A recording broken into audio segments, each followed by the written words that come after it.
trading မှာဝယ်တဲ့နေရာမှာရောင်းမိနေပြီးတော့ရောင်းတဲ့နေရာမှာဝယ်မိနေတယ်ဆိုရင်တေချာတာက market structure အကြောင်းကိုကာနာနာမလေးတူပဲဖြစ်လိုက်ပြီဆိုတော့ကျွန်တော်ဒီနေ့ SMC ရဲ့အခြေခံသဘောတရားဖြစ်တဲ့ market structure အကြောင်းကို knowledge sharing လုပ်ပြီးတော့မှာပဲဖြစ်ပါတယ်ဆိုတော့ကျွန်တော်ကတော့ Excel ပါကျွန်တော် bullish market မှာပဲဖြစ်ဖြစ် bearish market မှာပဲဖြစ်ဖြစ် price ကသူသွားထိုက်တဲ့နေရာတက်ထိုက်တဲ့နေရာကိုတက်ပြီးသွားပြီဆိုရင် retracement လို့ခေါ်တယ် pull back ပြန်လာတယ်down trend မှာဆိုလည်းဒီလိုပဲသူကျထိုက်တဲ့နေရာကိုကျပြီးသွားပြီဆိုရင်အနည်းငယ်ပြန်တက်တယ်နော် pull back reversal ပြန်လာတယ်ပေါ့နော်ဆိုတော့ကျွန်တော် up trend မှာဆိုရင် higher high higher low higher high higher low တွေနဲ့တက်မှတ်ပြီးတော့ကျွန်တော် down trend မှာဆိုရင် lower low lower high lower low lower high တွေနဲ့ကျွန်တော် formation လုပ်ထားတယ်ပေါ့နော်ဆိုတော့ဒါကို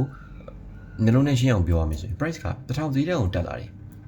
သူတက်တဲ့နေရာကိုရောက်ပြီးတော့ pull back ပြန်ကျလာတယ်ဗတိပြန်ကျတယ်950ပြန်ကျလာတဲ့အခါမှာကျွန်တော်က higher high higher low ဖြစ်တယ်အဲ့တော့1000ဈေးတန်းတက်မြင့်နဲ့1500ဈေးတန်းကို950ရနေပြီးတော့ပြန်တက်လာတယ်1500ဈေးတန်းရောက်လာတယ်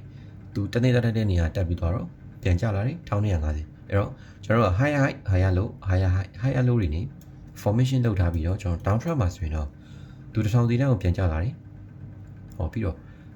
သူကျတဲ့နေရာရောက်ပြီးတော့ဘာဖြစ်လဲ retracement လို့ခေါ်ရအပေါ်ကိုနည်းနည်းလေးပြန်ပြီးတော့တက်လာတယ်နော်1250ကိုပြန်တက်လာတယ်အဲ့တော့ဘာဖြစ်လဲ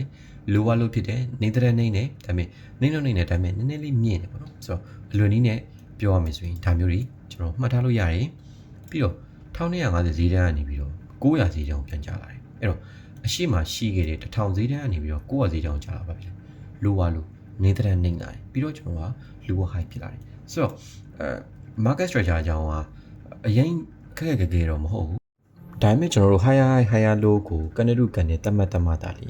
lower time frame ရောက်တယ်ဆိုရင် higher higher low ကဘယ်နေရာမှာလဲ lower high lower low ကဘယ်နေရာမှာလဲဆိုတာကိုနားလည်လာမှာပဲဖြစ်တယ်ဆိုတော့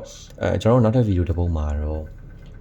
ကနေဘယ်လိုတတ်မှတ်မလဲဆိုတာကို knowledge sharing ဆက်ပြီးတော့လုပ်ပြီးတော့မှာပဲဖြစ်ပါတယ်ဆိုတော့ကျွန်တော်ကတော့ Excel ပါ